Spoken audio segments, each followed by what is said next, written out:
Alam mga friendship, wala ka bang pag-ibig? Naku, hindi yan problema dahil dito sa condo namin sa Naik, Cavite, hindi mo kailangan ng pag-ibig para makabili at ma-qualified sa loan.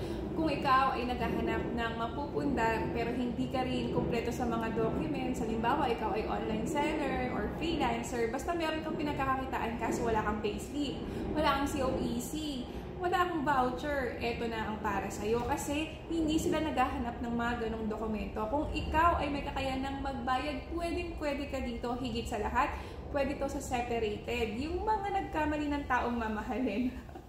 Siyempre, kapag bumili kayo ng property, gusto nyo, kayo lang ay nagmamayari ng property. So, itong condo na to ay para sa inyo. Alam nyo ba na nasa 4,000 to 5,000 lang ang down payment na ito at ang kanyang amortization ay nasa 5,000 to 7,000 lang sa 15 years. O, diba? Bongga! So, eto mga friendship ay malapit nang maubos. Last 90 units po kami dito. Libreng tripping everyday. Kaya mag-message na kayo, mahalin nyo, matulungan namin kayong magkaroon na ng pundan. Higit sa lahat, pwede ang pet dito. Pets allowed. So, pwede ang ex nyo, ang animal na yon. Charot.